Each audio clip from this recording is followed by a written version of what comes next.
Hay una conversación que ocurre en millones de hogares mexicanos cada semana. Alguien llega del súper, pone las bolsas en la mesa y dice lo mismo que la semana pasada. Alcanzó para menos. No compraron nada diferente, no compraron de más, compraron exactamente lo mismo que siempre, y sin embargo el ticket fue más alto. Esto no es sensación, no es que te hayas descuidado con el gasto, los números lo confirman. El jitomate subió hasta un 60%, el limón un 20%, la canasta de 44 productos básicos llegó a 2,085 pesos en marzo de 2026. Y el salario mínimo, en muchas regiones del país, ya no alcanza para cubrirla. Este video explica por qué está pasando esto. No con evasivas. No con culpas genéricas al gobierno o a la inflación. Con el mecanismo real completo y con nombres.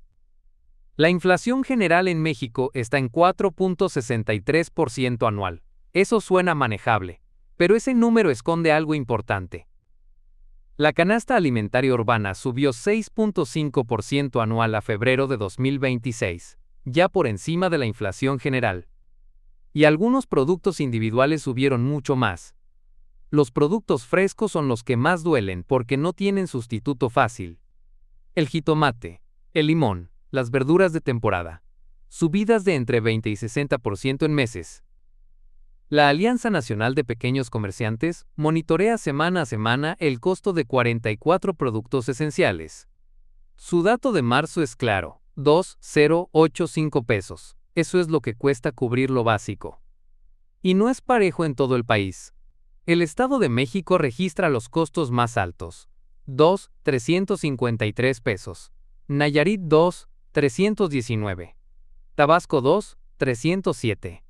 En esos estados, lo básico cuesta más que el promedio nacional. Para no caer en pobreza urbana, una persona necesita al menos 4,877 pesos al mes, solo para lo básico alimentario y no alimentario. Esa es la línea, y muchos están por debajo.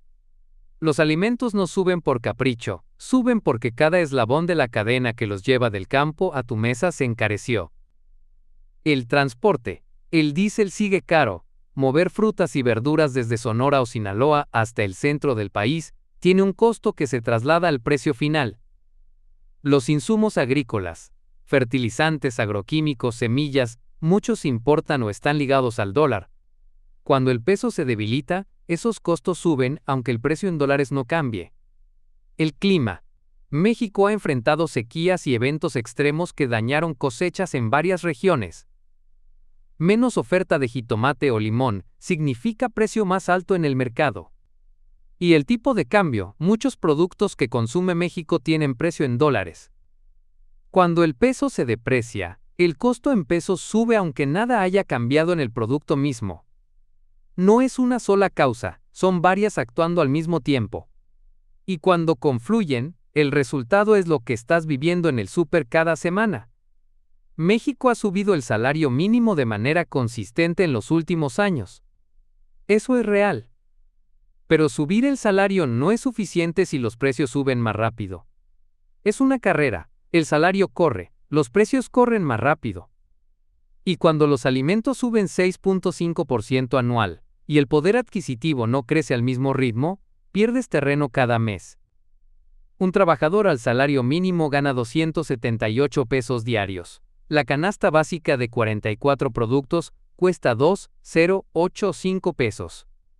Más de 7 días de salario mínimo solo en alimentos esenciales. Y así es como las familias responden, eliminando productos, sustituyendo, comprando menos cantidad, cambiando marcas, ajustando la dieta no por elección sino por necesidad. Para quienes trabajan en la economía informal, más de la mitad de los trabajadores en México no hay salario mínimo garantizado. El ajuste es más brutal y más silencioso. El gobierno renovó para 2026 el paquete contra la inflación y la carestía. El PACIC busca que 24 productos esenciales no superen los 910 pesos en cadenas de autoservicio. Las grandes cadenas firmaron el acuerdo. Y en algunos productos básicos, los precios se han mantenido dentro del tope en esos establecimientos. Pero la mayoría de las familias de menores ingresos no compran en Walmart. Compran en tianguis, en mercados tradicionales, en pequeñas tiendas de barrio, donde el PACIC no llega. Los controles de precios tienen una historia larga y compleja. Pueden funcionar en el corto plazo para productos específicos, pero no resuelven las causas de fondo. Y a veces generan escasez cuando el precio oficial está muy por debajo del costo real de producción. El productor deja de producir. El producto desaparece. La solución estructural es otra: más inversión en logística, reducir dependencia de insumos importados. Fortalecer la producción local. Nada de eso es rápido ni barato. Hay cosas que están fuera de tu control: el tipo de cambio, la política monetaria, el precio del diésel. Pero hay decisiones dentro de tu control que cambian cuánto te afecta esto. Comprar de temporada. Los precios de frutas y verduras varían según la época del año. El jitomate caro en enero puede ser barato en julio. Conocer eso reduce el impacto en tu bolsillo.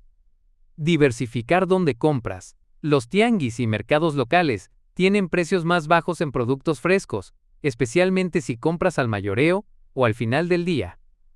Planear el menú semanal antes de ir al súper. No para restringirte, sino para comprar solo lo que vas a usar. El desperdicio alimentario es significativo. Reducirlo es dinero que se queda contigo. Sustituir proteína cara por proteína barata cuando el precio se dispara. El frijol, el huevo, las lentejas, el atún. No es austeridad permanente, es flexibilidad táctica mientras el precio se normaliza. El problema no es que los mexicanos no sepan administrarse. El problema es que el sistema en el que viven hace cada vez más difícil llegar a fin de mes sin sacrificar algo. 2,085 pesos de canasta básica. 4,877 pesos para no caer en pobreza. Y millones de familias tratando de hacer que los números cuadren semana a semana. Eso no es irresponsabilidad, no es falta de esfuerzo, es el resultado de décadas de salarios que no crecen al mismo ritmo que los costos de vivir. Suscríbete.